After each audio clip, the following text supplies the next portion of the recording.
আজকে আমরা চলে এসেছি মালদা জেলা বইমেলায়। অন্য কোনো মেলায় যাই বা না যাই, বইমেলায় যাবই। চলো দেখি ভেতরে কি কি আছে এবং কোন কোন স্টল বসেছে। প্রথমে বইমেলায় ঢুকেই বিভিন্ন হাতের কাজের একটা স্টল বসেছিল। হ্যান্ডক্রাফট, বিভিন্ন উলেন ব্যাগ, ম্যাকারেম, এছাড়াও হ্যান্ডমেড জুয়েলারি, হাতে কাজ করার শাল। এই স্টলগুলো খুব সুন্দর করে ঘুরে দেখছিলাম।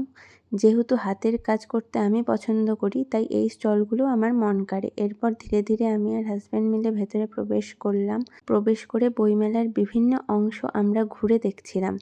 ঘুরতে ঘুরতে একটা চায়ের দোকান দেখে মনে হলো আগে একটু চা খেয়ে নিই, তারপর বাকি স্টলগুলো ঘুরে তারপর ভালো করে কেনাকাটি করব। তাই আমরা চা খেতে চললাম।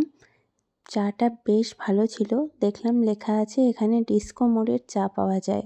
ডিস্কো মোড়ের চা কি খুব সুন্দর জানি না, তবে চাটা খেয়ে বেশ ভালো লাগলো এবং বই দেখার এনার্জি পেলাম। তারপর এক এক করে এক একটা স্টলে ঢুকে ঢুকে বইগুলো পড়ে পড়ে দেখতে লাগলাম এবং উইশ লিস্ট করতে থাকলাম, কারণ পুরো মেলাটা ঘুরে নিয়ে তারপরই আমি কেনাকাটা করব।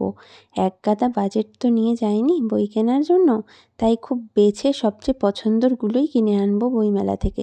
সেই জন্য আগে প্রয়োজন প্রত্যেকটা স্টল ঘুরে ঘুরে এবং নতুন নতুন বইগুলো পড়ে পড়ে দেখা। আমি সেটাই করছিলাম। বনবন করে বইমেলায় পুরোটা ঘুরে কেনাকাটি যেমন করেছি, আবার বনবন করে বইমেলায় ঘুরতে ঘুরতে আমরা দুজন ছবিও তুলেছি। বেশ ভাল লাগলো ছবি তুলে। বনবন করে ঘুরছিলাম পুরো। এরপর ছবি টবি তুলে আমরা ফুচকা খেয়ে বাড়ি চলে আসি এবং কি কি বই কিনলাম বইমেলা থেকে চলো সেগুলো শেয়ার করি। গীতা প্রেসের 2 খণ্ড মহাভারত কিনেছি। এছাড়া কিনেছি অভীক সরকারের মহাদেবী। আর তাছাড়া কিনেছি সায়ক আমানের কুয়াশার ফুল, হিমাদ্রি কিশোর দাশগুপ্তর সোমনাথ সুন্দরী, গাছগাছড়ায় রোগমুক্তি এবং শার্লক হোমসের অনুবাদ।